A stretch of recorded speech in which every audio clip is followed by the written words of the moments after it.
months earlier in relation to providing the Iranian government with information. To obtain their trust, the writer had made a fake document, and after a week they had paid him $2,000 at a drop-off point in Barnet. It ended, quote, "The reason I agreed to do this is because I want to work as a double agent for the security service." There was no response to the fictitious email address, and if you think about it sensibly, that is not at all surprising.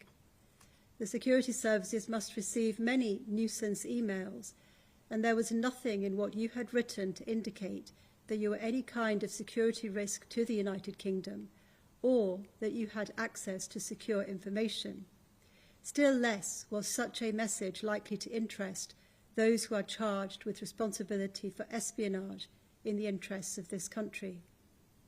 You tried again in October 2019. Using a different anonymous and fictitious email address, you repeated the lie that you had been contacted by someone in Iran. You said that they knew your job and thought that you had access to information that would be valuable to them, although you claimed that wasn't true. Again, you expressed a desire to be a double agent for the United Kingdom security services. Again, MI6 ignored this email. After you were arrested on the 6th of January 2022, you told the police that having joined the army, you hated the initial training. Your ambition was to work in military intelligence or an elite signals unit attached to special forces. But when you got to the Royal Court Signals, your commanding officer told you that you were unlikely ever to achieve the higher developed vetting DV clearance required for such a posting because of your ancestry. On being given this news, you said that you decided to try and establish a credible relationship with Iranian security officers, which you could then use as a route into security clearance and work in British intelligence. On the 2nd of March 2020, you completed your signals training and were posted to the 16th Signal Regiment, 230 Squadron, Beacon Barracks in Stafford.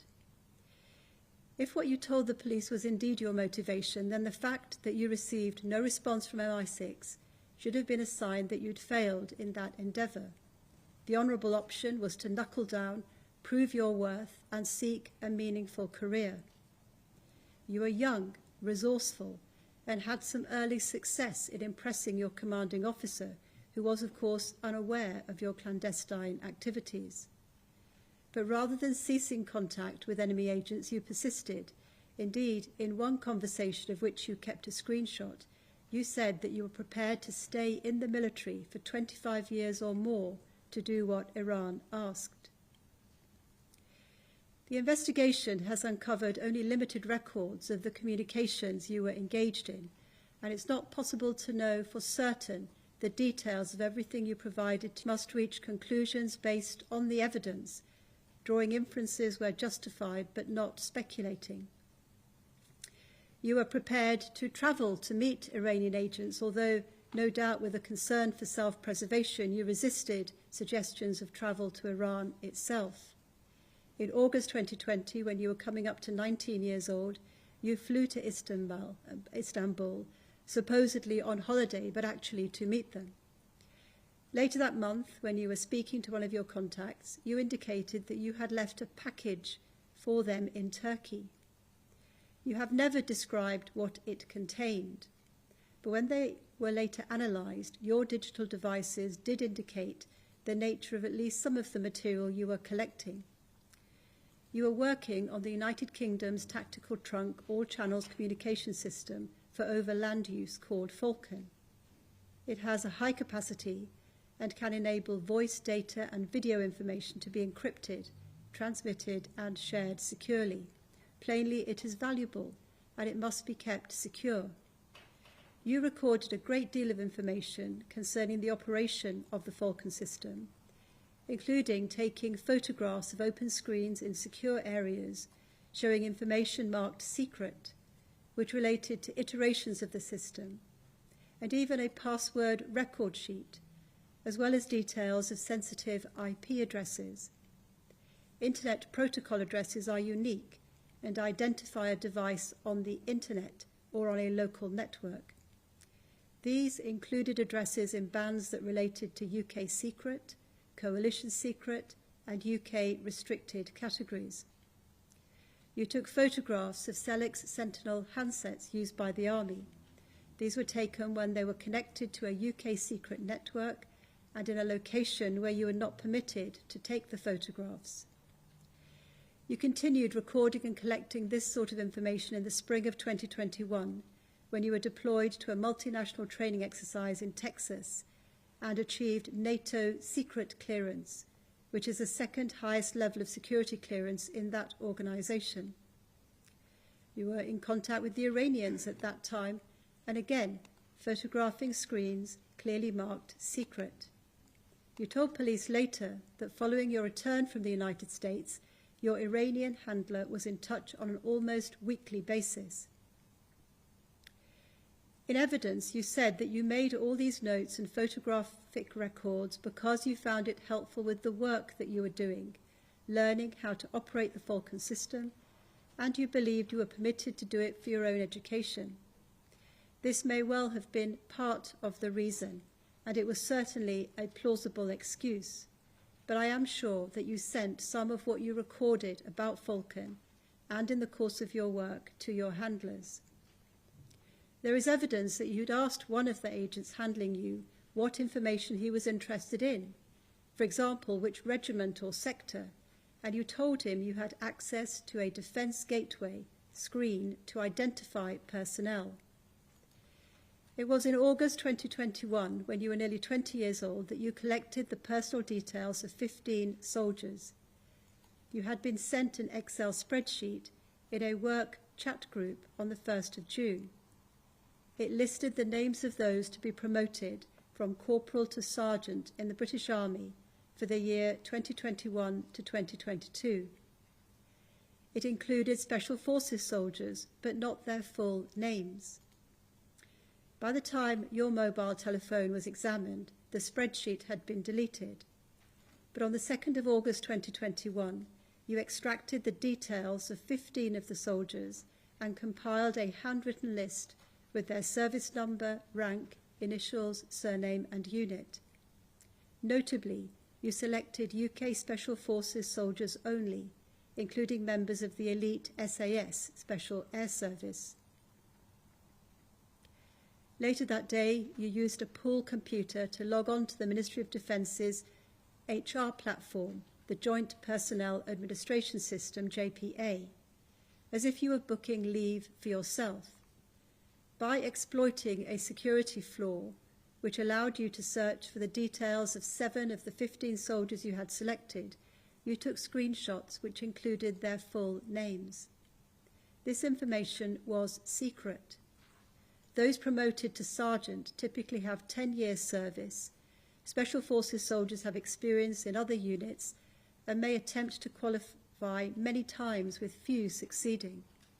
The promotion to sergeant is a significant achievement. They were described in the trial as the backbone of the NCO cadre in the British Army. You said you did this to demonstrate there was a security gap, a flaw in the JPA system.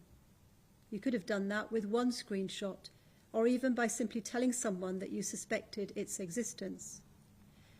The handwritten list was in a folder containing printed out copies of other material you admit having sent to the Iranians, and you knew that they were interested in the access you had to personnel details, and so I'm driven firmly to the conclusion that the making of that list and obtaining of the screenshots was also to send to the Iranians.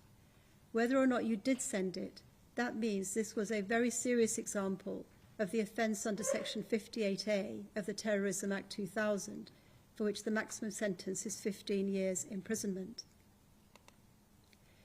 In October 2021, you collected a second payment of £1,000 cash, left for you in a cemetery in London. Then, in November, you used an unregistered mobile phone to make 2 anonymous phone calls to the security service MI5. They were recorded. In the first, you volunteered that you had been in contact with Iran's secret services for over 2 years having been approached through social media, asking if you could spy for them. You claimed that you gave them some secret-looking documents obtained from WikiLeaks, for which they paid you twice. You said you'd like to help the United Kingdom security services by maintaining the relationship. Attempts were made by the security services to call you on the unregistered phone, unsuccessfully. Following the second call, in which you said your relationship with Iranian agents had only been for a year, but now you wanted an end to it because you were concerned about your job, without specifying that you were a British soldier, the police identified you as the user of the phone, and you were arrested on the 6th of January 2022. In between those two calls to MI5, you were making internet searches for flights to Tehran via third countries, and the day before your second call to MI5, you made a recording in which you discussed detailed travel plans to Iran via Lebanon and the opportunity to receive some training for the activities you were engaged in. And you continued to ask what specific information Iran was interested in. In November 2021, you created a document called Nazanin Zaghari-Ratcliffe Intelligence Options on a USB stick, which was also recovered from your room. This set out to be a high-level government position statement. You said that it was incomplete and had not been sent. I am unable to be sure that it was sent. You agreed that if sent, it could have been seriously detrimental to the efforts then being made to secure the release of a British citizen. The same month, you had a conversation with your Iranian handlers in which they said they wanted to see you reach the top levels of your job. You said you were one of the top soldiers in your unit. You worked harder than anyone else and had been promoted. You added, quote, "I am more intelligent than everyone here. I will promote very easily." The limits of your claimed intelligence are apparent from your own evidence to the jury, in which you boasted, speaking of a repressive Islamist regime and a nuclear power, that you were the one in charge of your relationship with the Iranian agents, and, quote, "they were not very advanced." Because of the clandestine nature of most of your communications and the self-selected limited records you kept for your own purposes, the investigation was able to recover only some deleted communications and other scrambled and partial digital traces, sometimes called artifacts. The court has an incomplete picture. In my judgment, you knew that when your activities were discovered, either because you succeeded in gaining the attention of the British security services or because you were caught, you would have to provide an account of what you had disclosed. That was why you kept screenshots of some chat exchanges with the Iranian agents, and you retained versions and copies of 17 documents on a USB stick and 14 of them in hard copy, found in your barracks room after you were arrested. These documents, in the main, were designed to give the appearance of intelligence material accessed through your work, some of which you had falsely marked top secret or secret, but which were either completely fake or otherwise an amalgamation of open sources. As I have said, I am sure that was not a complete record of what you sent, and you did not give a truthful account in evidence.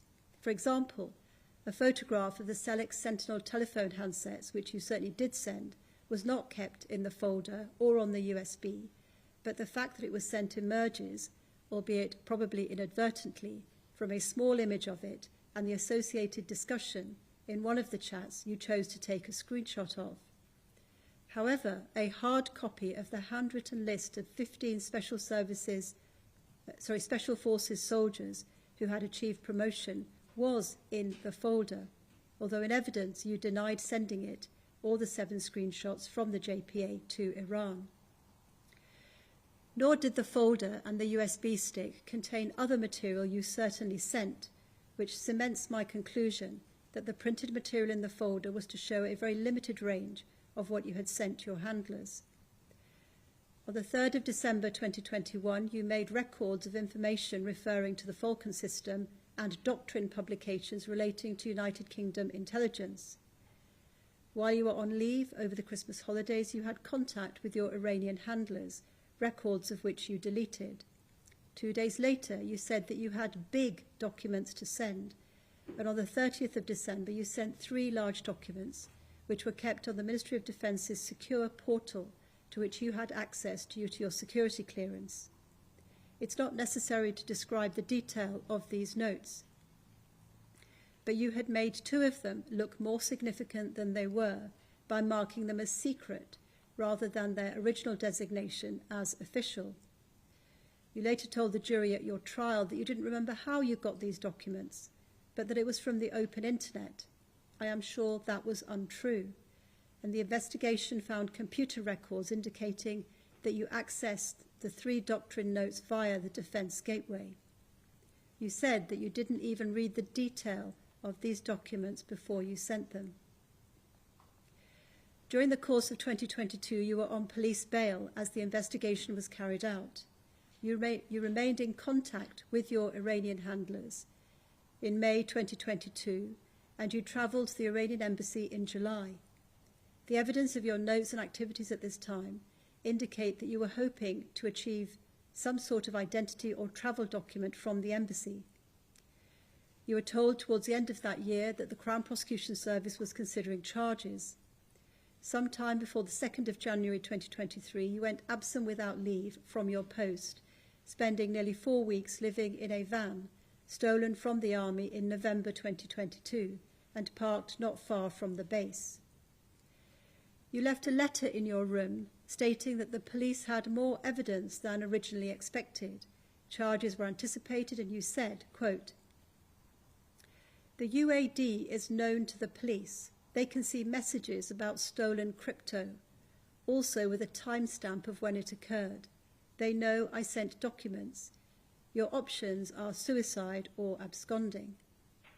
The letter also refers to the time frame for use of a passport, awaiting instructions, and how once you were in Iran, you could manage life again and travel to interesting places freely.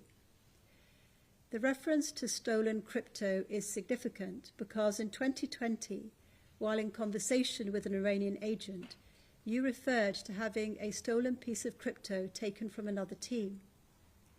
This topic is another example of where the investigation has uncovered evidence indicating that the material you gave to the Iranians includes that which you gathered during your working life as a young soldier with privileged access to military locations, hardware, and processes.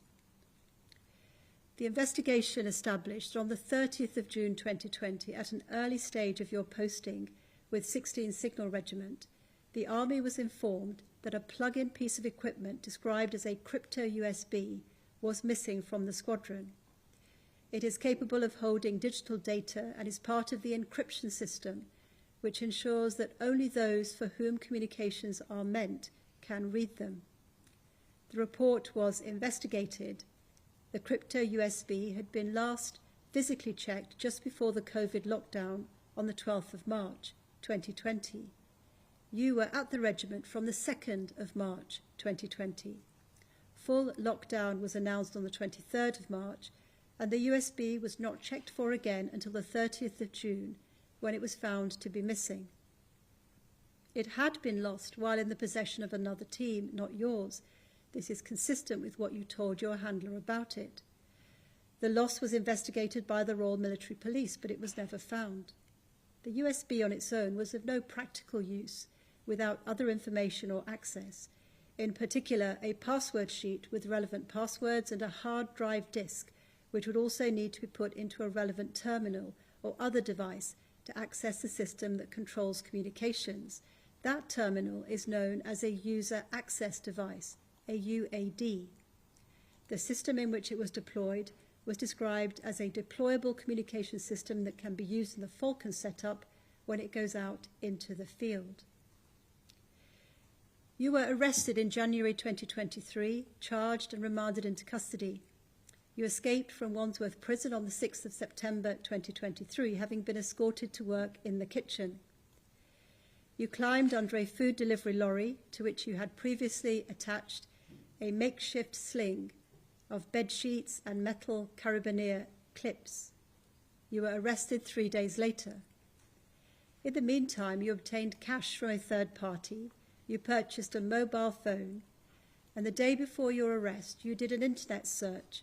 Can a phone be tracked from IMEI? and then you sent a message to an Iranian identity stating, "I wait." The maximum sentence for the offence of escape is life imprisonment. I must analyse the seriousness of your offending and determine your culpability, that is, the degree to which you bear responsibility for your conduct. I must also assess the harm that you caused, intended to cause, or might foreseeably have caused. Section 53 of the Sentencing Act 2020. There is no specific Sentencing Council guideline that applies to any of the offences in this case. Culpability. In my judgment, you did not start out deliberately with an intention to harm the interests of the United Kingdom. You embarked on the course of conduct I have described because of a selfish desire to show off, to achieve by unregulated means what you were told would be difficult for you to achieve by conventional promotion. The mere fact that you started on this dangerous and fantastical plan demonstrates your immaturity and lack of wisdom. That you thought it was appropriate to insert yourself, an unauthorised, unqualified and uninformed junior soldier, into communication with an enemy state is perhaps the clearest indication of the degree of folly in your failure to understand at the most obvious level the risk you posed. The exacting programmes and structures in place for selection to special services intelligence posts are there for good reason. You put yourself into danger too, because if you had not been caught and dismissed from the army, you would have been a blackmail risk for the entirety of your career. However, the greater mischief in your offending is that having failed to engage any response from the intelligence services of the United Kingdom, you continued betraying your country and exposed others to the possibility of harm. The full extent of the actual and potential harm in your case is unascertainable. The expert evidence was that the two doctrine notes not openly available were of some real use to an enemy. The crypto key would provide one piece in a jigsaw and was indirectly valuable in assessing the capabilities of His Majesty's forces. The details of special services personnel are undoubtedly valuable, and giving them to an enemy state would have very substantially increased the risk to them and to their operational effectiveness. I cannot be sure that you did pass them to your handlers, but I am sure that you did obtain them for that reason. As Major A told the jury, there is an operational security risk if they are deployed out on operation, because a real name could provide a beneficial start point to any hostile state or terrorist hostile adversaries. Also to anyone wanting to out people working in the kinds of environments that the special units are deployed in. Individuals in those roles are taught good security practices from the start of their careers to protect their personal data, because once it is compromised, their whole career could be lost, because the army cannot use them if their data is out in the public domain. In terms of their role's contribution to national security, these units are very important, and the operations they are expected to be deployed on are of paramount importance for national security. In her own experience as an intelligence officer, it is extremely hard to get a start point. Getting a lead such as an authentic name helps to work out how information pieces together, what information is relevant or is not relevant. There was a serious risk to those individuals if the information you obtained was shared to an enemy state, but there was also a risk that if the fact that an individual is in such a position became publicly known, that would end their careers in the elite unit they had striven to join. Furthermore, the fact that a serving British soldier was in covert contact with Iran provided that state with the potential for blackmail in the future. I also accept the prosecution's submission that a British soldier being in contact with Iranians while on American soil during a large multi-force joint exercise has the potential for diplomatic harm to the United Kingdom's relationship with its allies. Overall, I conclude that the level of harm in your case is of a moderate to high degree rather than minimal or the most grave.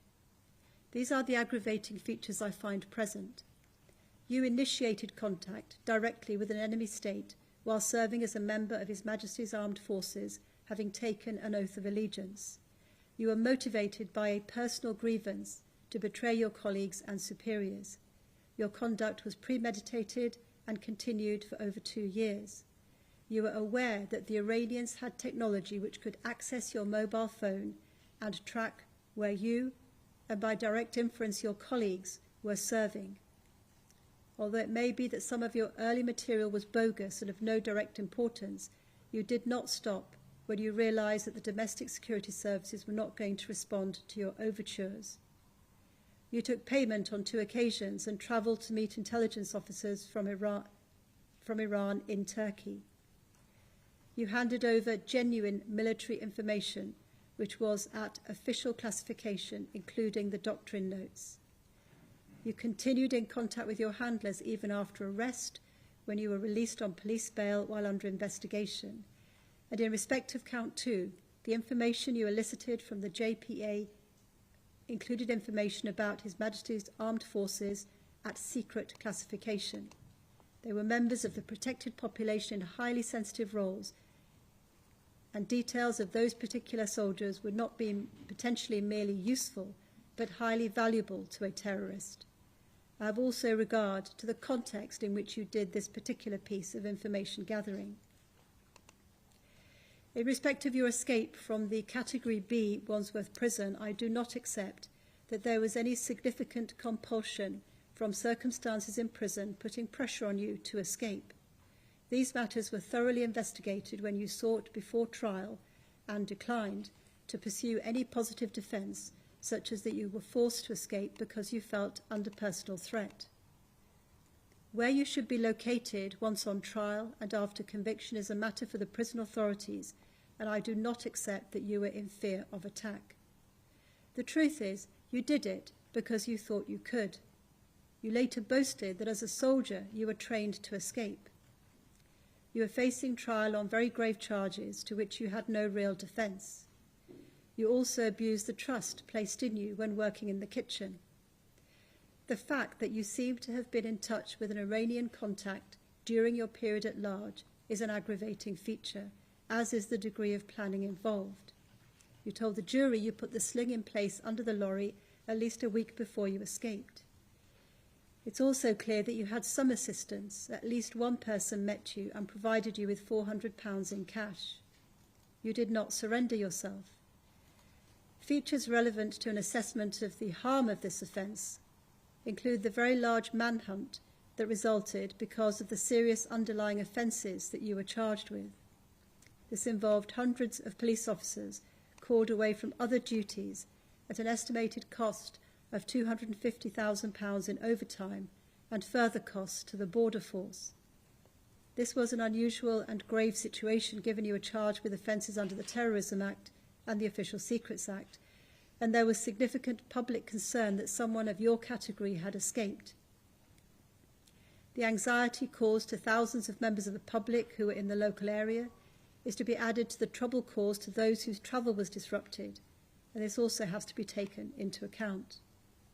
Contrary to your claim to the jury, I do not accept that you planned to hand yourself in.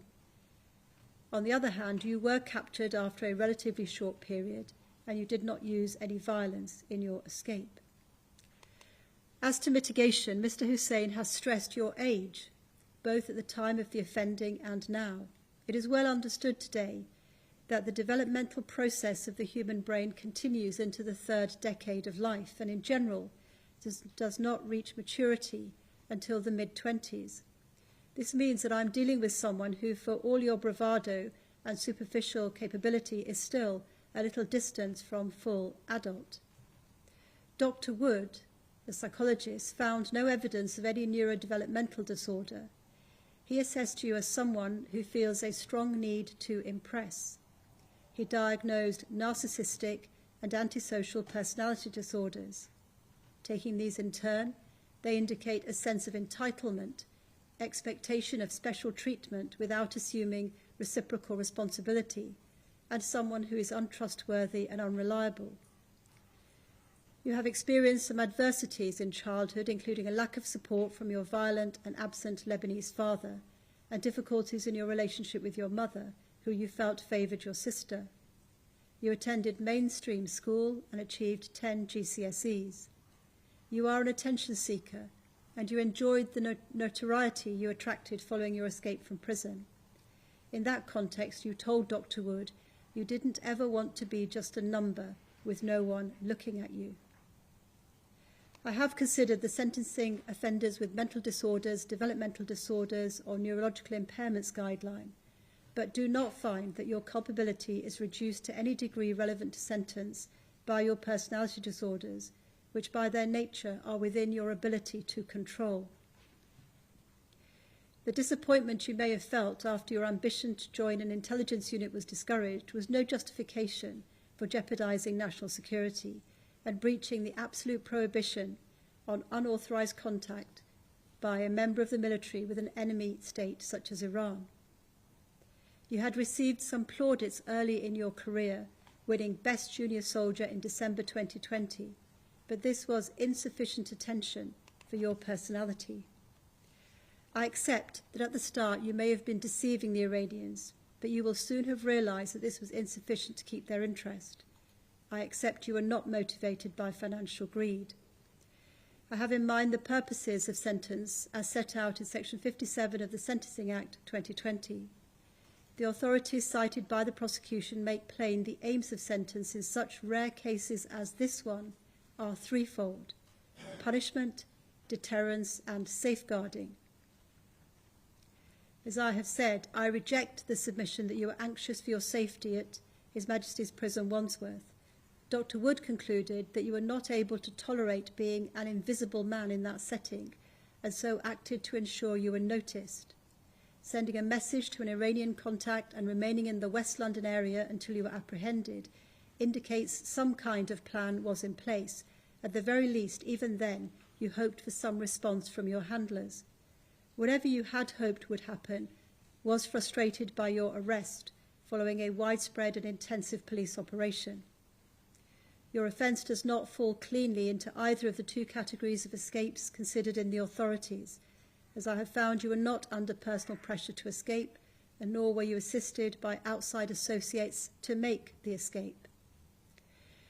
To the author of the pre-sentence report, you expressed regret and remorse, while not giving any further details of what you had shared with the Iranians. You insisted that throughout you had no nefarious intent. The officer formed the view that with greater maturity you are developing a more critical account of your behaviour. One of the things you regretted was the degree of public concern, as reflected in the media after your escape. This indicates, of course, that you had little understanding of the impact on others of your conduct at the time. You must continue to work on developing self-awareness. Now you have lost the career you were showing some promise for. You are to be sentenced as an adult, having been convicted at the age of 23, and although your offending began when you were 17, you persisted in it for a considerable period. That said, an older man committing the offences you have been found guilty of would face a noticeably longer sentence. Your previous offending history is minimal. You were involved in incidents of shoplifting aged 15 and fare evasion aged 20. On count 2, I must pass a special sentence for an offender of particular concern pursuant to Section 278 of the Sentencing Act 2020. Stand up, Daniel Khalife. When you joined the army as a young man, you had the makings of an exemplary soldier. However, through the repeated violation of your oath of service, you showed yourself to be instead a dangerous fool. The only sentence open to me is one of immediate custody. Anyone who is prepared to betray his country and subject serving soldiers to an increased risk of harm must be punished. In respect of deterrence, the court observes that advances in gathering and storing information means that those like you in relatively junior positions often have access to a precious and substantial repository of sensitive material which could endanger the security of the state. Alongside, the ability of individuals to communicate across borders via encrypted and auto-deleting social media platforms provide the means to rapidly pass on sensitive material in breach of trust without obvious physical risk to themselves. Preventing, detecting and exposing such conduct is difficult. The armed forces operate on trust, which it is the responsibility of each soldier to honour. That is why, when rarely breaches such as in this case are found, weighty punishment must follow. I must reflect a series of disclosures within the ambit of a single offence contrary to Section 1 of the Official Secrets Act, each of which could have been charged separately, attracting consecutive sentences. Similarly, for Count 2, obtaining the full name of one Special Forces soldier would have been an offence, and you obtained 7. Consecutive sentences are justified because the list of protected personnel is, in my judgment, the most significant material you specially accessed for the purpose of sending to Iran. Had you begun your 2-year relationship with an enemy state aged 18, my starting point after trial on Count 1 would have been 8 years, and on Count 2, 7 years consecutive. I reduced those terms for your age and the circumstances I have described at the start. The sentence for escape must also be a consecutive sentence. I make some reduction for totality, which means that I have looked at the total sentence I impose to ensure that the individual components are adjusted to produce a fair and proportionate term overall. For committing an act prejudicial to the safety or interests of the state, the sentence is 6 years imprisonment. For eliciting information about members of the armed forces, the sentence is 6 years consecutive, consisting of a custodial term of 5 years and a further period of 1 year when you will be subject to licence. For escape, the sentence is 2 years, 3 months imprisonment consecutive. A discount of approximately 5% has been made for the late admission to that offence.